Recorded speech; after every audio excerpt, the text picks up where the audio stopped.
So they're sixth this year. Yeah. 47 and 35. They were 34 and 24, I think, in late March, right? I bring this up for a specific reason. In late March, or early March. And Jordan has 81 starts in this game, or in this season.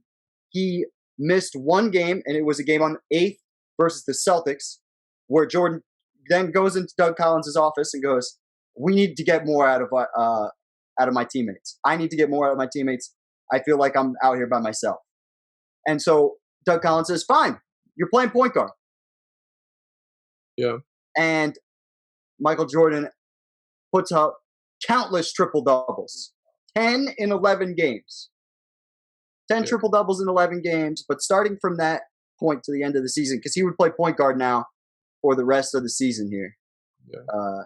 33, well, actually, let's get before that point, he was 33 points, 7.6 rebounds, and 7 assists with 3.1 steals, shooting 55%. So basically what he'd been doing to that point. Yeah. Right? Then when he takes that point guard role, the scoring's still going to stay at 30, which is crazy. So 24 games, 30 points, 10.7 assists, 9.2 rebounds, shooting 50%.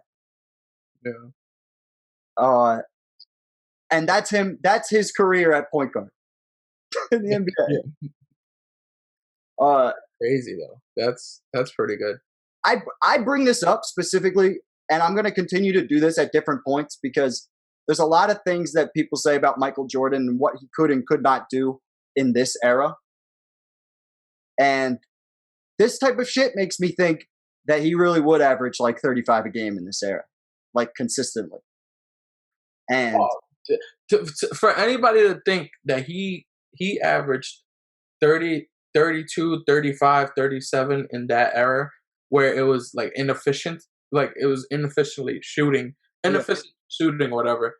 And for him to come in an efficient era where he was super efficient in NBA history. If you look at a shooting guard should not be shooting over 50%. And he shot over 55% for a couple seasons or whatever. Yeah. So there's no way in hell that he can't do the same shit now. I agree. Lynn, what do you think? Oh, I think he would give everybody the dick. I mean, that's as simple as you can put it. He like, besides having this skill set, he also just had that fucking mindset, you know? Yeah. And a lot of people, like that, like we're seeing it with the younger kids, they have that mindset, but a lot of people today don't have that mindset to go out and like be like, I'm gonna destroy you. Yeah.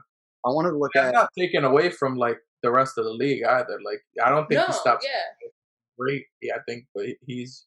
I feel like he'll be less likely to stop people from their greatness in this era than he had in his era.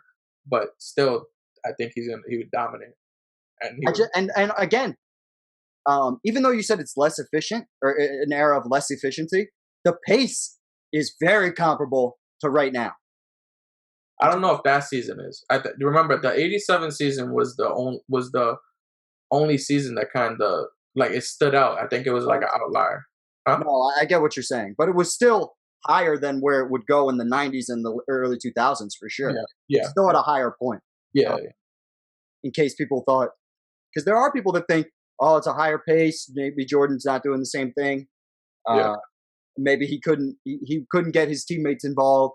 He was always like, you know what I mean? Yeah. I just think Michael Jordan could do whatever he wanted at those guard positions. Yeah. But for him to do that consistently, I don't know if he'd be a willing passer consistently throughout his whole career. Like it's nice to see that he could do it.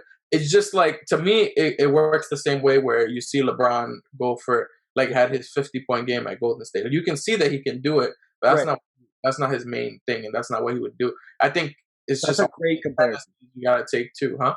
That's a great comparison. Yeah, it's just a different, it's different skills, but it's just them proving I could do this if I really put my mind to it. But this is where I'm favorite. Like, at the end of the day, these players have their own, their own uniqueness to them and what they like. Like, obviously Jordan played like that because he liked to play like that. That's how he felt like you had to win, He's got his own niche in basketball, like a niche. Yeah, exactly. But in this, and this is the last thing I wanted to say. In this era, if your name wasn't Magic Johnson or Larry Bird, getting a triple-double was uncommon as fuck. And for Michael Jordan to basically average a triple-double for that last month was like, people were like, he's a god.